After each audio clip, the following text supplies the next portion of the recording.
Welcome back to the deep dive. Yeah? This time we're diving into the mind of Walt Disney. You've sent us some fascinating stuff about his philosophies and how they kind of shaped his empire, especially Disneyland. Exciting. It's going to be a wild ride. It is. It is. You know, Disney's vision still has so much power today. Even Yeah. we'll be looking at his commitment to making entertainment accessible, Yes. his love for America, and his constant drive to innovate.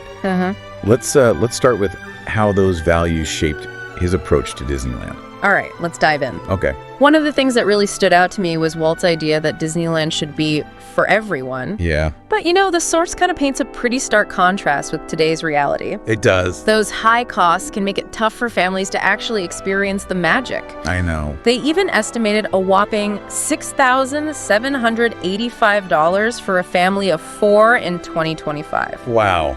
It's a fascinating paradox, isn't it? Yeah. Walt's initial vision of an affordable, Right. inclusive park seems to clash with the current pricing structure. Yeah. And there are a lot of factors at play, you know, inflation, Of course. but also the rising demand and the addition of more luxurious experiences like those high-end hotels and VIP tours. Oh, yeah. It definitely raises questions about whether Disneyland is still living up to Walt's original dream of being accessible to everyone. Yeah, I mean, it's interesting that the source specifically mentions the All-Star Sports Resort. It's like they're highlighting that there are still attempts to cater to different budgets.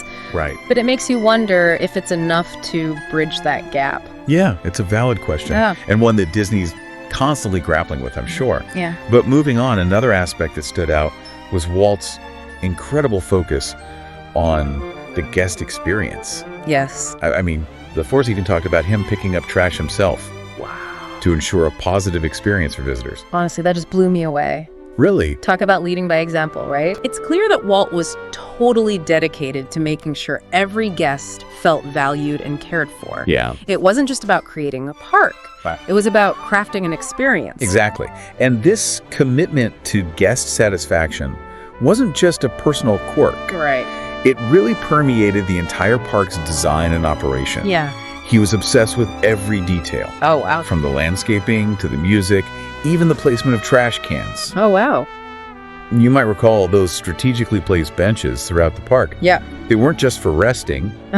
They were carefully positioned to offer the best viewing angles for parades and shows. Oh, that's interesting.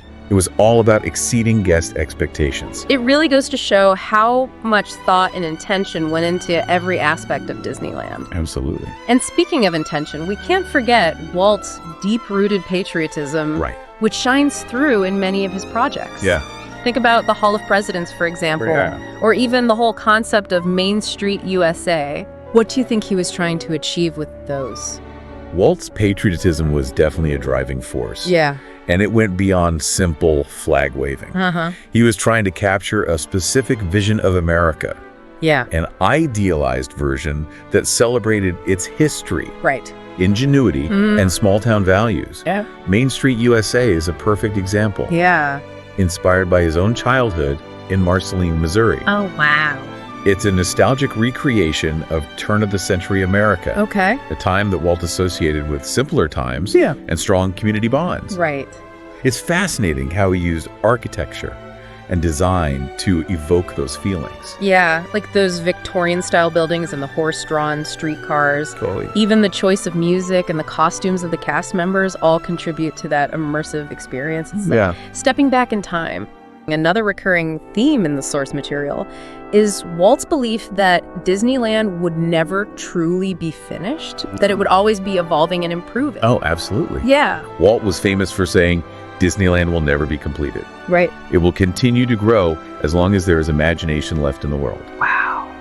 And this commitment to continuous improvement wasn't just about adding new rides or attractions. Yeah. It was a fundamental philosophy, a belief that Disneyland should always be pushing boundaries, embracing new technologies, and finding new ways to amaze and delight guests. It's like he built this incredible foundation. Yeah. He knew that future generations would need to continue building upon it. And it wasn't just about Disneyland itself.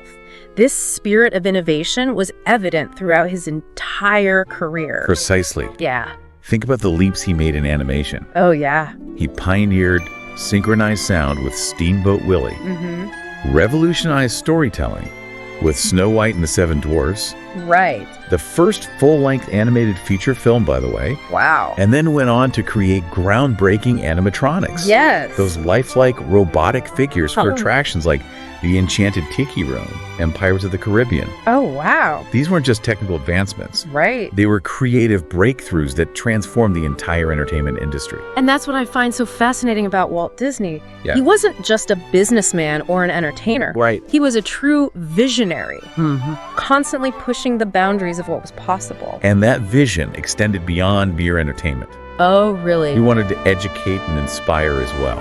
Interesting. His idea for EPC, the Experimental Prototype Community of Tomorrow, right, showcases this ambition. Okay. He envisioned it as a living laboratory, a showcase for innovation and human ingenuity. Oh, wow. It wasn't meant to be a theme park in the traditional sense, Okay. but rather a place where cutting-edge technology and creative solutions could address real-world challenges and inspire a better future.